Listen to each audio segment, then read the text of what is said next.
Welcome to the Wired for Success podcast, your show for ambitious, mission-driven entrepreneurs who want to build million-dollar businesses without sacrificing their health, relationships, or happiness, who understand that in order to build their empire, they need a solid foundation, and that the more they are thriving, the more their business is thriving too. This show brings you the very best from science, self-development, and entrepreneurship to set you up for sustainable success. Hi, I'm Claudia Garbutt, the scientist turned mindset and high performance coach for entrepreneurs, and I help you get wired for success. Hey everyone, and welcome back to a brand new episode of the Wired for Success podcast, where we talk about all things science, self-development, and entrepreneurship that help you get to that next level of success in your life and business. And my guest today is Sami Wunder, a leading international relationship and dating expert who specializes in working with ambitious, high-achieving women, helping them attract lasting romantic love. And as the CEO of a thriving multiple seven-figure business, Sami currently serves a highly engaged global clientele across 86 countries. Her clients range from a Hollywood celebrity to TV stars to CEOs, bankers, lawyers, doctors, renowned authors, leading entrepreneurs, and more.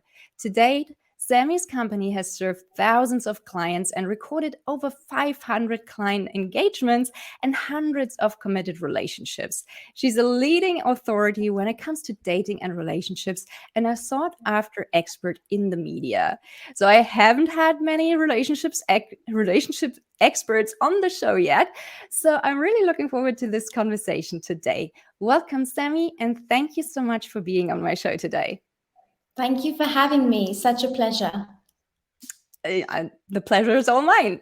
Sami, you are an economist by profession. How did you build a multiple seven-figure business as a love coach? Yes, it's a really interesting story of career transition. So, I'm a trained economist, and I'm not just a trained economist. I was really good at what I learned at university and, winning gold medals and getting scholarships Wow. to go for my master's to Germany. And I would say there were two reasons behind this career transition. The first one was my own struggles with men and in romantic relationships. So, I've always been a nerd. I've always, when I struggle at something, I want to figure it out. I am a problem solver by nature. And so when I started dating in Germany and got really serious about looking at my love life, because I knew I didn't want to be the woman who just has amazing career success. Like, it was really important for me also to have success in my personal life and, have a beautiful home to go back to, a husband to go back to. So at a very young age, I mean, I was 21, 22 back then. I was like, I'm going to now start dating intentionally and, like bring in my person.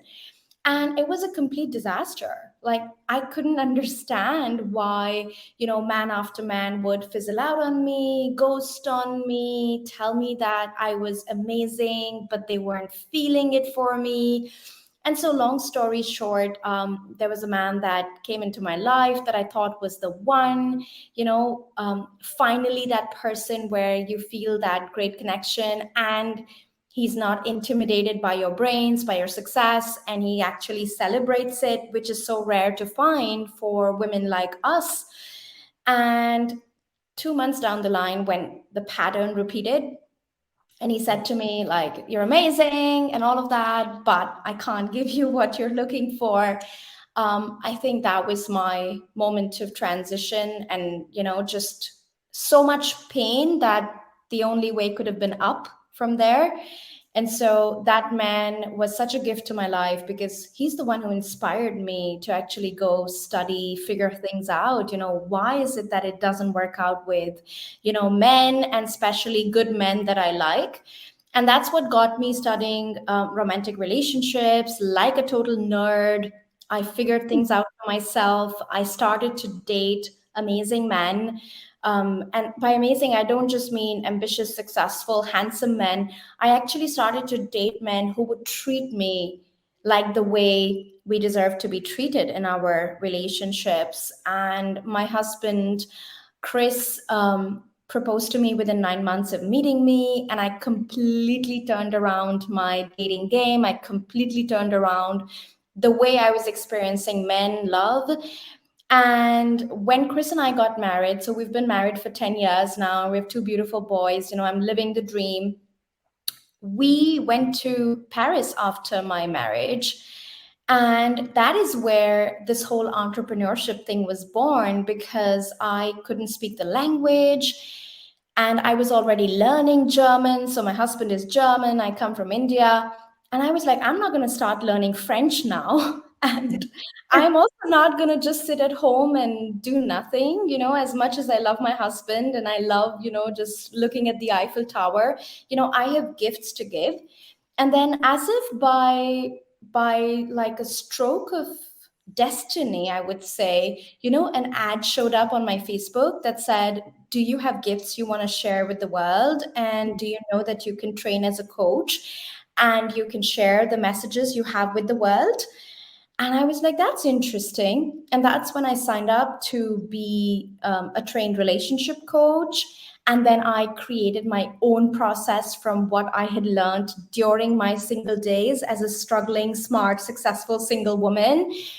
And that's when my company was born. I think it was just God, universe, just leading me in the direction I was meant to go in.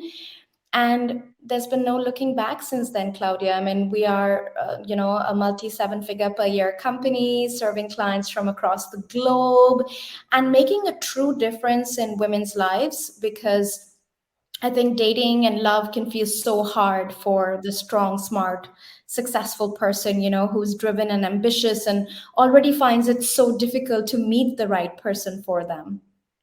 Oh, that's such an inspiring story. And I just love how you geeked out so much on this, because this is just like how I approach things as well. I think this is this scientist mindset where you're just like, okay, this is a problem. I'm going to find a solution and I'll do what it takes. I'm going to figure it out.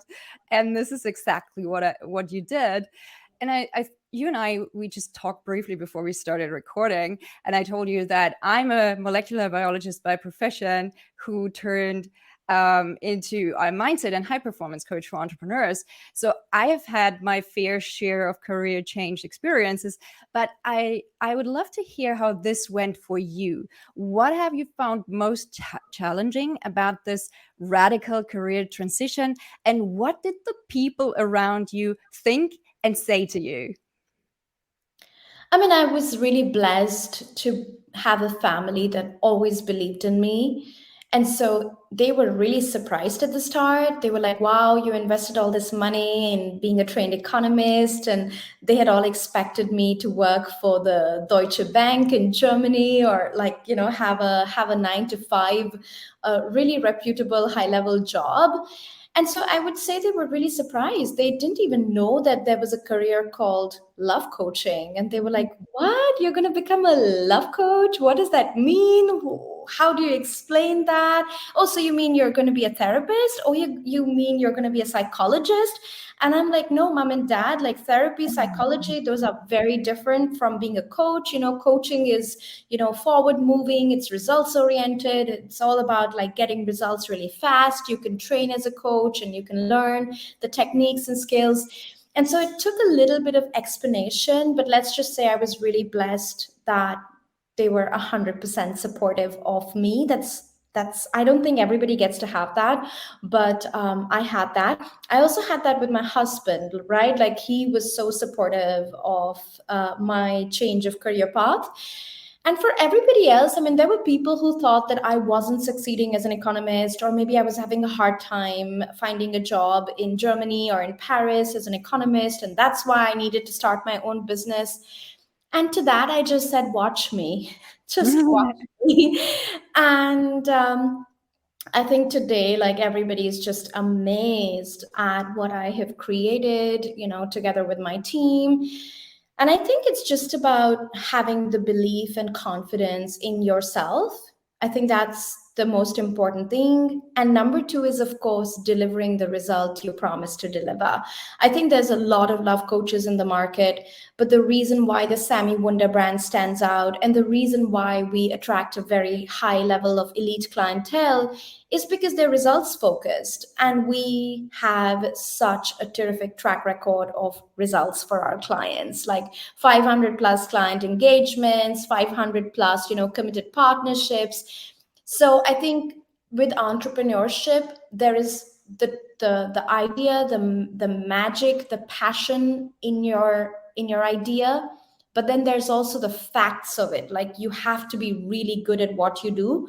Otherwise, you are in such a competitive environment that if your process is not helping people make the change you promise they can make with your work, then I think it's a much harder journey. Yeah, for sure. I mean, it's great that you had the support right from the start, from the family and your husband. And because I think believing in yourself is one thing, but if you're in a negative environment, this can really drag you down and create a lot of self doubt when you have all those naysayers in the background who are like, don't you want to get a real job kind of thing? So, what's the most surprising lesson that you have learned about entrepreneurship by building this hugely successful business? I think there is nothing like a smooth ride. True. I think it's a myth, and I think it's so easy to see people like me, going sailing on the Mediterranean and think, oh, how easy her life is. She has all this money, and she's living such an abundant life.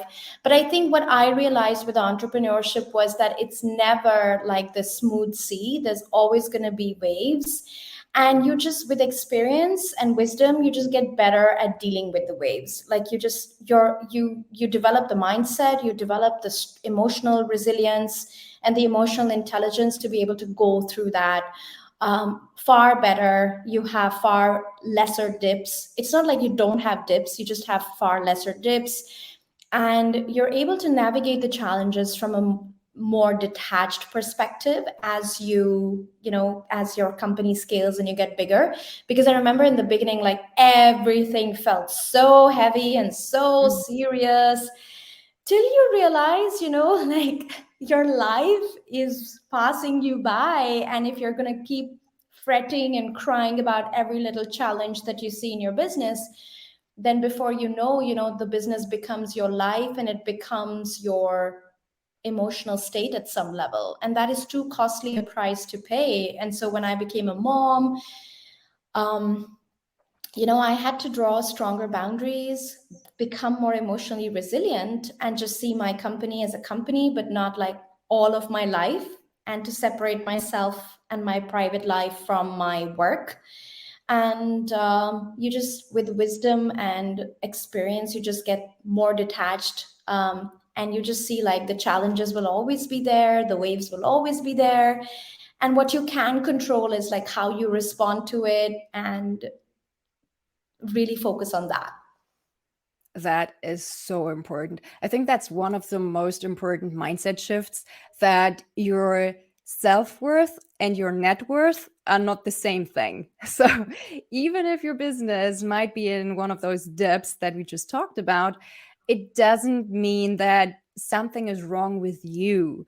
And this is something that I see a lot of people struggle with. They are on top of the world if their business, runs well, and they are down in the ditch when things don't go as expected. So, just as you said, this being able to detach from the results that you see, or just being able to respond instead of react, that's a huge step forward and so important for everyone out there who's starting a business, maybe.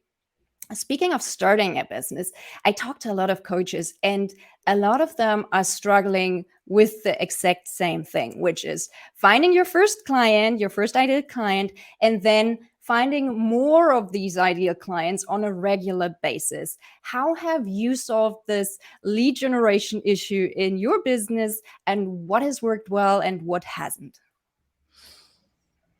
I mean, I didn't think of lead generation when I was starting out. I'll just be honest about it. I thought of service and I thought of testimonials and helping get people results.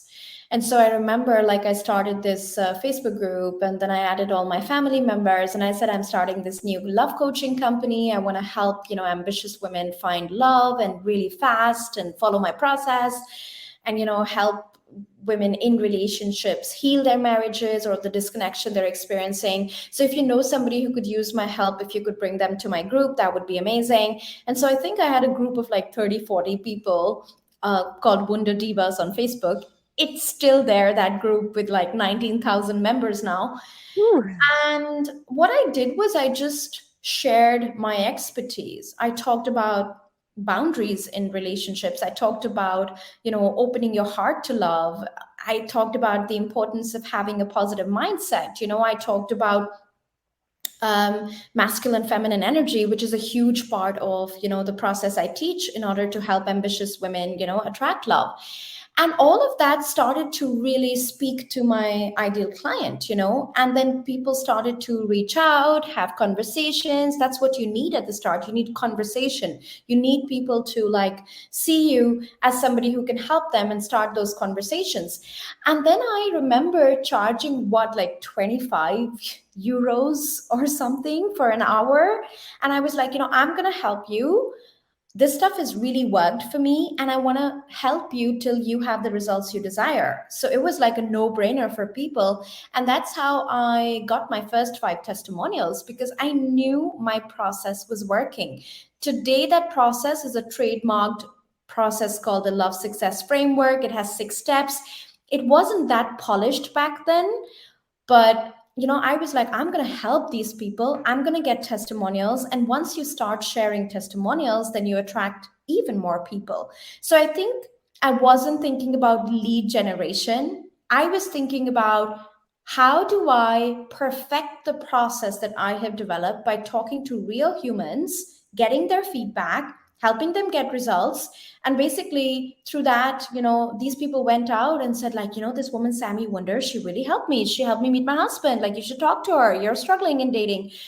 And that's how, by word of mouth, if you're really starting up like a business that is truly starting out, I don't think it's about ads and complicated things. I think it's about service and perfecting your process, and knowing that if you really help people, they're going to bring in more people. That's so super important, this being of service. And I think this attitude of just learning by doing, it's something that a lot of people struggle with, because they want it to be perfect before they put it out there. This is something I see a lot, like the perfectionism kicks in and they're like, it's not perfect yet, so I can't share it yet. But when I hear you talk about it, it's like you did the opposite. You just put it out there, even though it might not have been as polished as you would have liked it to be. You just tried it out on real people and got those real results and real testimonials. And that's how it all started to work for you, right? Absolutely. So I think when you start a business, you've got to go in with very little ego and very little, desire for looking perfect or being perfect. And all your energy has to go in, am I able to, be so good at my craft that I'm able to help people get the result that I'm saying they will get if they work with me. And I think if that becomes your obsession, like, nobody can beat you. Like, success is inevitable when you are obsessed with becoming a master of your craft. And that's what I am today. Like, I don't have a business that serves 20,000 people a year. I have a business that serves 2,000 people a year and serves them really, really, really well, and have a $3 million per year company. So I think it's about understanding that it's not always about volume and lots of people. Sometimes it can just be about helping that one person and helping them so well that A, they keep coming back to you, and B, they sing your praises to other people and bring new people in. That's so true.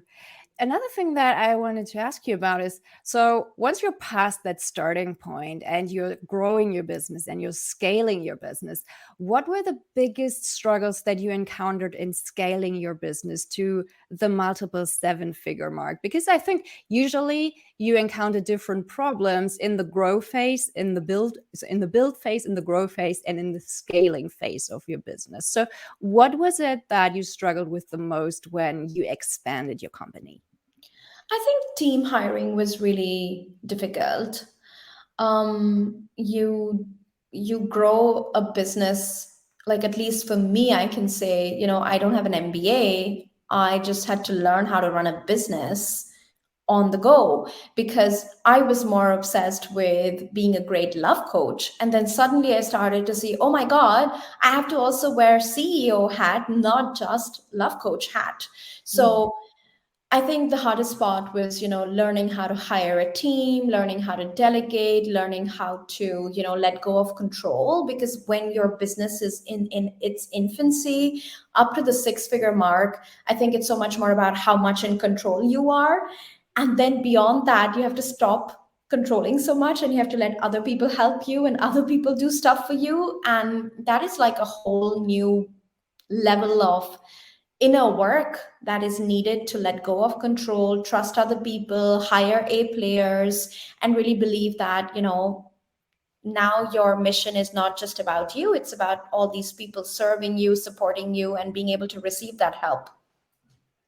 Yeah, that can be another really hard mindset shift there. Just letting go of the control and accepting help when you're one of those high achievers and you like to be in control.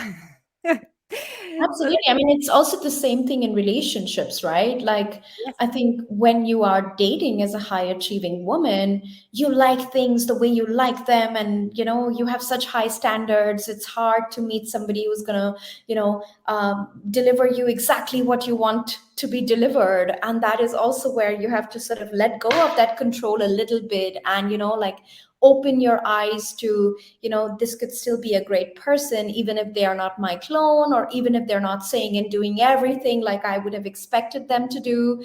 And the same thing in relationships, right? Like, you are used to being in control, and then suddenly there is this other person with whom you have to, live 24/7, and they're not going to do everything the way you want them to do, they're not going to say everything the way you want them to say it. And now we're hitting against that desire to control and to have it my way. And this is one of the biggest conflicts that also arises in relationships. And that's why I say, inner work is so important as entrepreneurs, because otherwise your business can just, and the habits that create a great business. So, at some level, as high achievers, we are obsessed with controlling everything because we have so much evidence that control helps us succeed. And it's actually what helps you succeed in the beginning, right? Like, you control, and you get successful. But then suddenly you realize, like, that thing that helped me build a six-figure business or even a multi-six-figure business is not the thing that's going to help me build a seven-figure business or a multi-seven-figure business. Now I need to, shift the way I'm operating from control into trust, from control into surrender, from doing everything myself into delegation.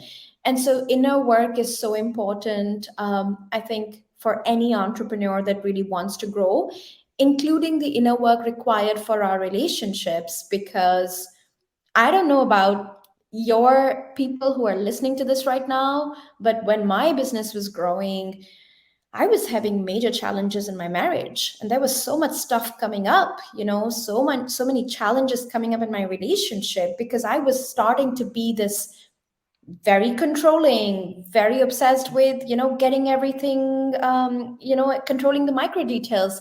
And then I was bringing that energy to my marriage. I was bringing that energy to my man, and it was not nice. Yeah, totally. Totally understand what you're saying. And I think this is true for a lot of people.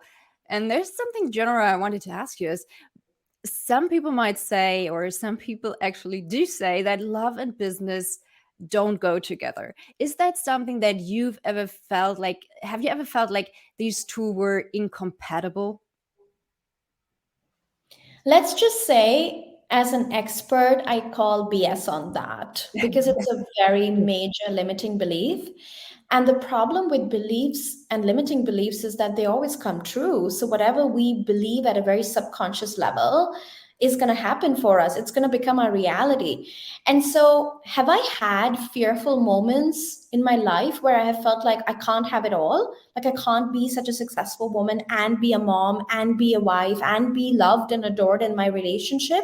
Have I felt that way? Of course, I have felt that way. Of course, that limiting belief that society somehow feeds in us women. I mean, if you look around you, there are so many media articles, there are so many people telling us, like, if you get really successful, if you make a lot of money, men will not like you, men will not love you, you will destroy a man's ego, your relationship will suffer if you're so successful. So I think there is so much media input on this for women, but we have to decide that we are the creators of the life we want, and we are always in power of the experience we're having. And we can, if we don't like an experience, we can change the experience. If we don't like an experience we're having, we can learn skills to have a different experience in our marriage or in our relationship or in our dating life. And so as a human, yes, of course, I have thought about these things sometimes, but as an expert, as a coach, I have also called myself out on it, and I have been able to take responsibility for what I'm thinking.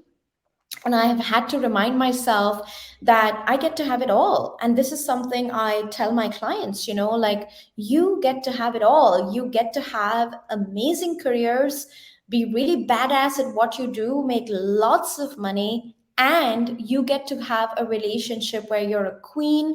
You have a man who adores you, a partner who treasures you, and who pours into you. And both of those are possible at the same time.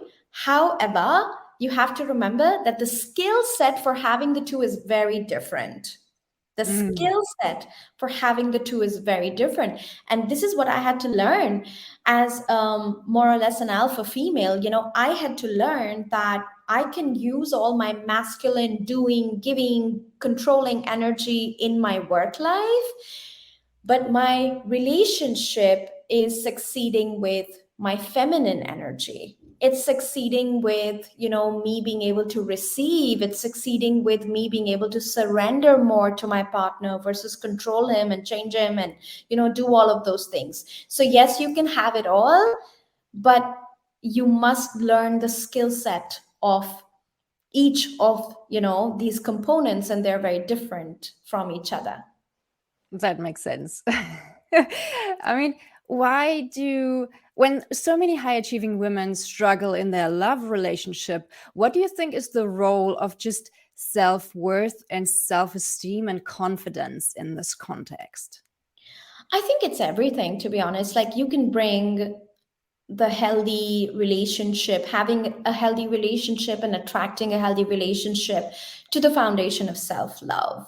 And I think as high achievers, the challenge that I see with my clients inside Elevate, which is my 6 months long group coaching program, where we support single, ambitious women to attract their empowered partner.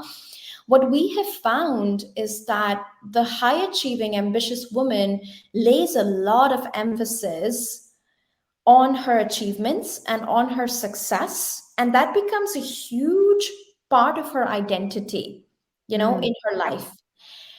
And somehow she's not able to detach herself from I am worth it because I am so successful. I am worth it because I make so much money. I am worth it because look what I've achieved in my life. And somehow, in her weaker moments, when she's feeling rejection in dating, or when she's feeling the pain of not being good enough in dating, she doesn't know how to feel worthy without identifying with all that she has achieved. And so it's so important that we understand that we are worthy just because we are, and our worth doesn't go up and down based on our business success or based on, whether a man is choosing you or not.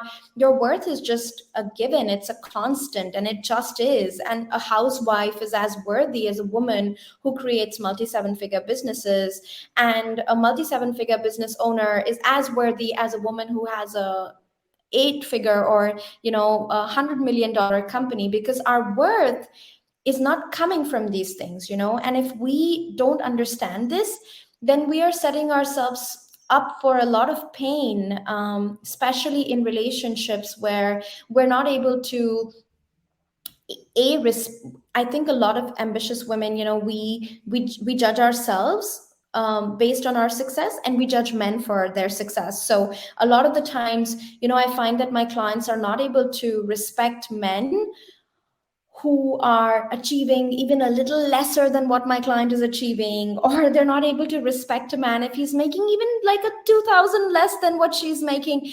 So she has all these blocks of, what does it mean to be worthy, and she somehow mistakenly keeps thinking that money and success is what defines her. But when it comes to your love life, those things really don't matter, and they don't matter to the right men, and they shouldn't matter to you, because love and romance is about heart connection, and it's about me seeing your worthiness despite whatever you're achieving or not achieving, and you seeing my worthiness despite what I'm achieving or not achieving. Thank you so much for sharing. This is exactly what I wanted to emphasize, because this is something that I see a lot in working with my clients as well. Just this general, maybe a lack of self-worth and just confidence. And that can create patterns in your relationships or in your business where you're trying to mask things, and then you'll create even more self-sabotaging patterns and self-fulfilling prophecies and all the bad stuff.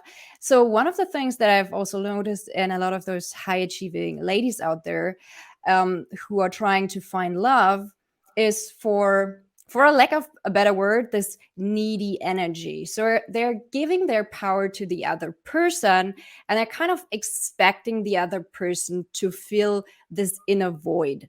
So do you know what I mean? It's kind of like, I like to think of it as chasing versus attracting. Can you maybe speak to that? Yes, absolutely. So I think, again, look at the high achiever, look at the ambitious woman. She's got everything in her life by working for it and going for it and pursuing it and chasing it. This is true for her career, right? And so what Mhm. happens is that this is masculine energy, and this is not a sexist term. Like, both men and women have both energies, so it's not like, women don't have masculine or men don't have feminine. Both have both energies. But let's just say, as an ambitious woman, you have so much evidence that when you go for it, when you control, when you pursue, when you chase, you get what you want. Right. And so the challenge is that when we do the same in our relationships, we come across two problems. The first is, when you are chasing, pursuing in your masculine energy and running after men or pursuing men and asking for their numbers and calling them and texting them and always being the first one to initiate so that you can have the guy you like, what happens is you actually repel empowered masculine men. Because Mm. when you understand how romantic relationships work, they work on the basis attraction and sexual tension in romantic relationships is based on the presence of polarity, which means polar opposite energies. And so if you're going to show up in your masculine, guess what men you will attract? You will attract men who are more in their feminine, men who are more passive, men who are making not so much effort for you, and you're always finding that you're the one who is making the effort. And if you Mm. didn't make the effort, nothing would happen. If you didn't make the effort, you wouldn't even go on a date, because he doesn't even have enough masculine energy to call you and set up a date. So things only happen for these women in dating if they are making it happen. And they get really frustrated and they blame the guys, and we say things like, oh, the men are so passive and the men are so lazy. But no, you're going to attract that kind of less effortful, more passive man if you show up in your masculine energy. So that's like the one big issue that a lot of my clients struggle with, which is like, he makes no effort. I'm making all the effort. And if I didn't make the effort, nothing would happen. Well, you've attracted a certain kind of man based on the energy you're putting out there. So that's number one. And I think the second challenge is that we feel like, love, if this particular man loves me and validates me, then I'm good enough. Mhm. And so our ego makes us chase validation basically from men we like. So what happens is that you see a man, you think he's attractive, you think he's successful. So your ego is going to put him up on a pedestal. And once you've put him on a pedestal, you're going to be like, now, if he chooses me, if he likes me, then I'm good enough. And so, till he chooses me, I'm just going to keep trying to make him like me. I'm just going to keep staying in this proving, chasing, working hard energy till he chooses me because I feel at some deep level I'm not good enough.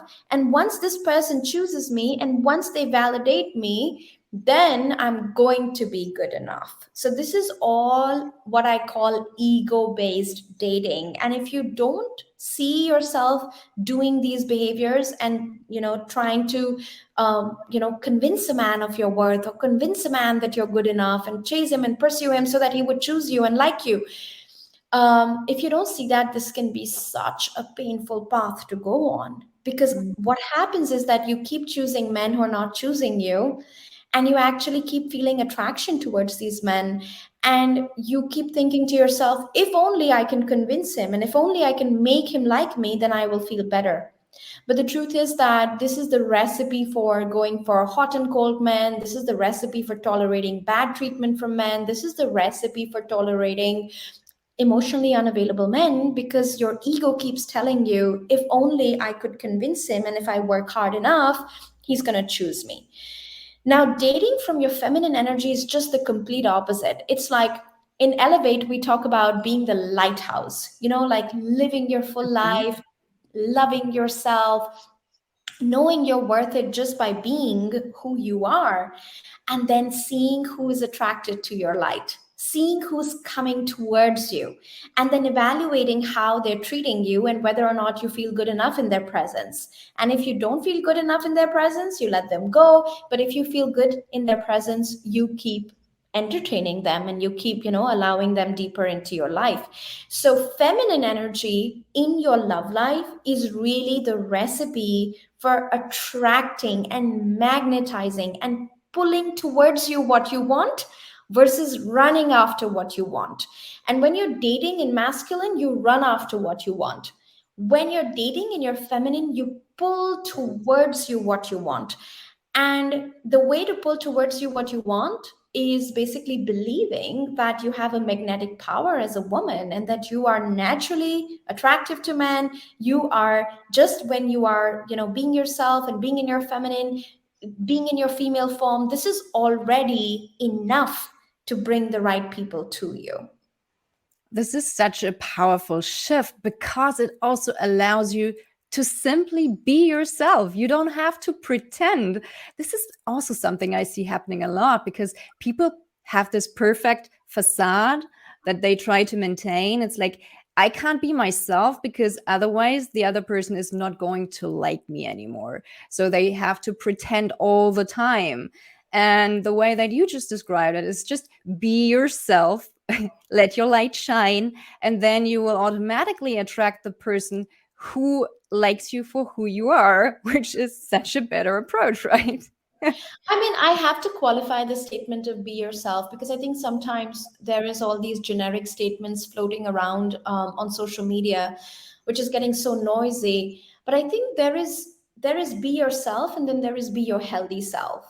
There is Mhm. be yourself, and there is be your healthy, empowered self. There is be yourself, or just be yourself, and then there is be in your healthy, empowered, feminine energy around men. It doesn't mean pretense, it actually means the opposite. It means we are taking responsibility for showing up as healthy, healed adults in our partnerships. Because if we just took the be yourself statement by itself, then nobody has any work to do. Everybody can just show up the way they are. But what if the way you're showing up is actually really insecure? What if the way you're showing up is actually really masculine and controlling? What if the way you're showing up is that you are blaming and attacking in your communication versus having spent the time and energy to actually learn to communicate in a healthy way to attract a healthy partner so that you can have a healthy relationship? So I think I just want to, as an expert, I like to qualify these broad statements because so often they can be used as an excuse for inaction. It's like, here I am, take me as I am. But what if I don't want to take you as you are? What if the version that you are showing up as is actually really insecure, really controlling, really in your masculine? And you need to do some work on yourself so that you can go back to being the best version of yourself that you were born as. But somewhere down the line, some dysfunction happened, something happened that made you forget your magic. So I think it's really important to still take responsibility for showing up as as healthy partners and as healthy daters, and take responsibility for our part of doing the work to be that way. Very good point. And thank you so much for the clarification. I absolutely agree with that. Staying with patterns that we see in our relationships, we often come across, I would say, probably a number of archetypes that just show up over and over again when it comes to relationships. Can you share what archetypes you often see in your clients and what their strengths and weaknesses are? Oh my God, like this is a whole thing. I actually have like an archetype quiz on my as on my website. And I mean, I like to talk about archetypes as archetypes in romance specifically. So this could be a whole masterclass, but let's just say my archetypes are, the CEO. So she's highly in her masculine energy, and her strength is that she can really take care of herself, and she can really look after herself, and make the money, pay the bills, drive her car, have her own home. But the CEO has a really hard time being vulnerable in love. And the CEO can also show up as very controlling in her relationships, which is going to sabotage her relationships. But her strength is that she's not dependent on a man. She's not like needing a man to breathe, so that is her gift. Then, secondly, the archetype I have is the nurturer. Her strength is that she can really love, give support, have empathy in her relationships. But her shadow side is that she can be an overgiver in her relationships. And when the CEO and the nurturing archetype are together, it's a very, very harmful combination for women in relationships, because it's the recipe for feeling resentful with your partner, overgiving, then not feeling recognized for overgiving, then wondering why he doesn't do what you do for him. And you don't even recognize that you're probably like you're operating from the shadow side of the nurturing archetype, and you're overgiving and overdoing, and nobody else is asking you to do that, but you're doing that anyway, and then you're feeling bad about it. So this archetype can have a lot of like dysfunction in her dating and relationships, especially for my married clients and women in relationships, which is also a service we offer inside Elevate. So we also support, to heal marriages and relationships inside Elevate, separately from the singles group. And we see this overgiving like really destroying our clients' marriages and relationships. And then the third archetype is the little girl. I mean, this is when you can be a very successful woman, but in your relationships, you show up as disempowered, feeling like a victim, being very, very needy around men, feeling like you need a man to breathe, feeling like if he doesn't give you attention, your world is going to collapse. So the little girl has a lot of work to do in, strengthening her capacity to look after herself, which is something she can learn from the CEO archetype, who has great capacity to like look after herself. The gifts of the little girl: she's very playful, she's very present in the moment, something that men love. So great feminine energy from the little girl archetype. But she can be the damsel in distress. She can be the woman that usually gives feminine energy a bad rap, where women say, I don't want to be weak like that, or I don't want to depend on a man like that. But that's the shadow side of the little girl.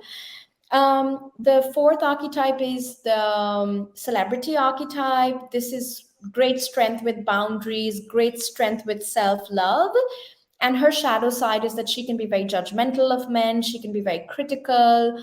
She finds it very hard to like meet men who are up to her standard. She's busy judging everybody. If she's in a relationship, she's like always critical of her partner. He's never good enough. So these are the shadow sides of the celebrity. And last but not the least, this is my archetype. So like, of course, there can be, different people can come up with their archetypes, but these are the like subconscious energetic patterns we see with our clients. And the last one is the escort. So this is like a woman who's operating a lot from her sexual energy, her lover energy. In dating, this can mean you often end up just sleeping quickly with men without being able to develop an emotional bond with them. In your relationship, it might again mean like, you have a more promiscuous side. You want to try like other stuff, go from monogamy to polyamory and stuff like that. So that kind of, when the escort is driving you, it could lead to like the gift of being connected with your body, being a really sexually alive woman. But the shadow side could be too much emphasis on sex, and that's sort of taking away from the emotional connection that is also required in long-term healthy romantic relationships. Super interesting. I always find these patterns just absolutely fascinating. Thank you so much for sharing.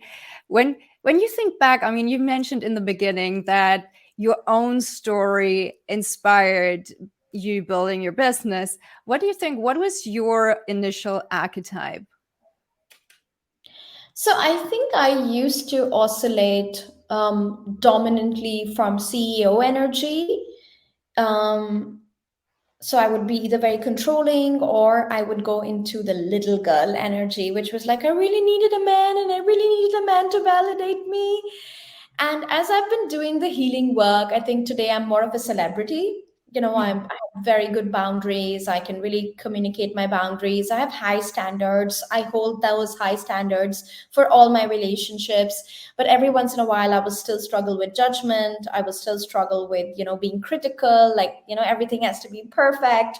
So let's just say, like, you also move based on the work you do. You also can heal certain energies, and then new level, new devil, and you can heal, and you can then come across a new kind of challenge, or a new box opens up where you're like, oh, so I healed that, but now I have this, and it's completely normal.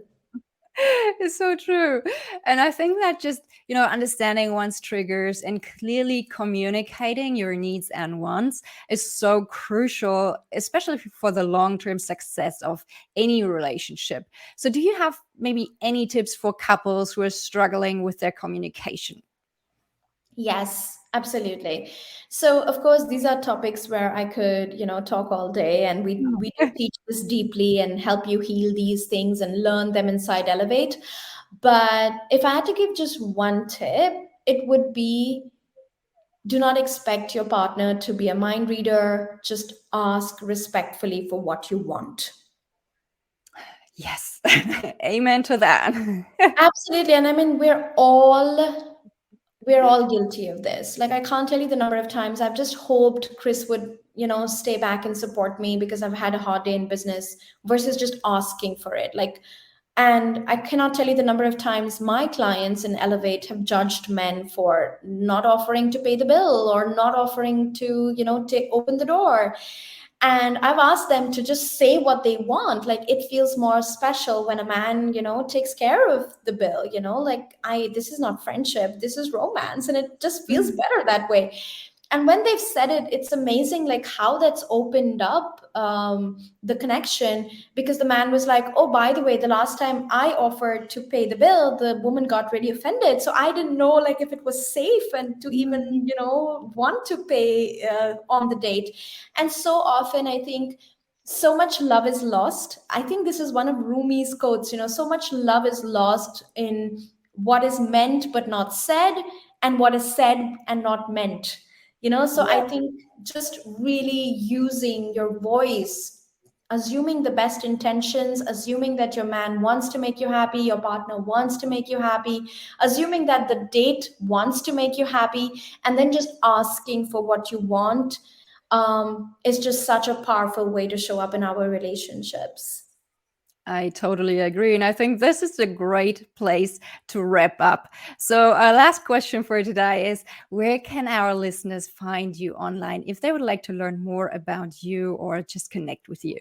Yes, absolutely. So I think I'm all over the internet. So just type my name correctly, spell it right, Sami, Sami, Wunder, Wunder, Sami Wunder. So you can find me on samiwunder.com. You can also follow me on Instagram at Sami Wunder Coach.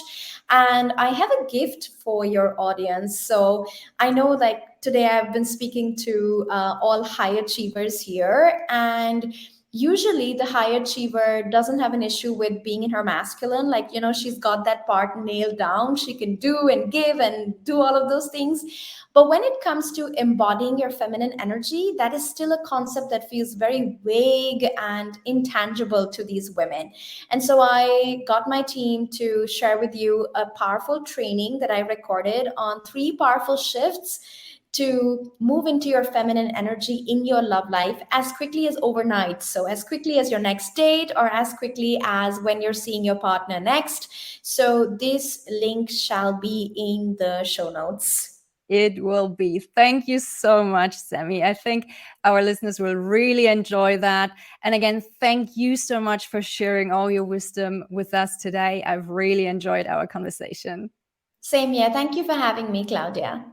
Thank you. Take care and talk to you soon. Bye. Bye. Thank you so much for listening to the Wired for Success podcast. I hope you've enjoyed today's episode. If you did, please subscribe, rate, and leave a review. That's a fantastic, easy, and zero-cost way to help the show grow. Just use the link in the show notes and make my day. Want more? For quick, actionable tips and insights to guided meditations and a side of biohacking, join my inner circle and get access to exclusive subscriber-only content. Again, just use the link in the show notes to join the tribe. Thank you for your support and see you on the other side. Take care and talk soon. Bye.